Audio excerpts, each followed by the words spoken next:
أعوذ بالله من الشيطان الرجيم.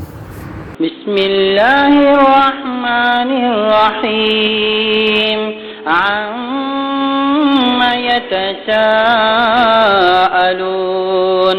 عن النبأ العظيم الذي هم فيه مختلفون. كلا سيعلمون ثم كلا سيعلمون. ألم نجعل الأرض مهادا والجبال أوتادا وخلقناكم أزواجا وجعلنا نومكم سباتا وجعلنا الليل لباسا وجعلنا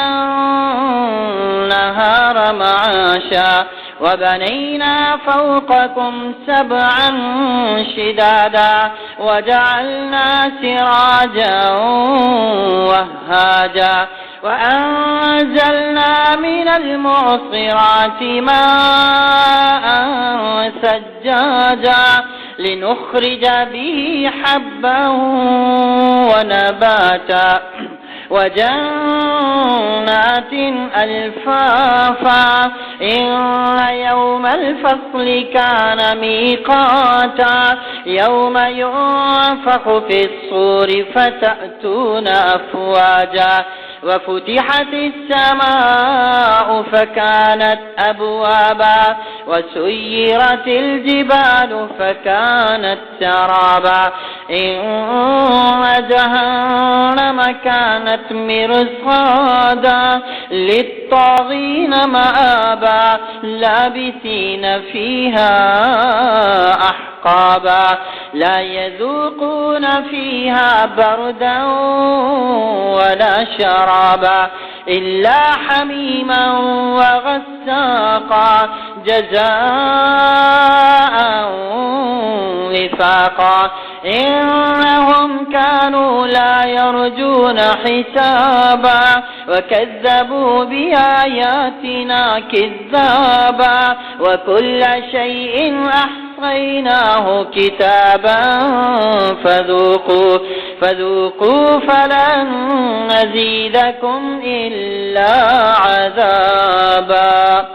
إن للمتقين مفازا حدائق وأعنابا وكواعب أترابا وكأسا دهاقا لا يسمعون فيها لغوا ولا كذابا جزاء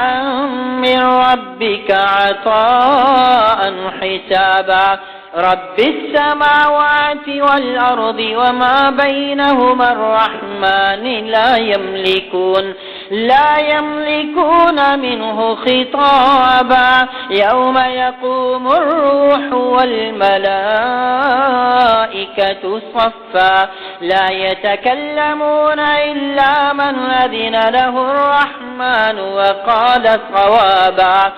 ذلك اليوم الحق فمن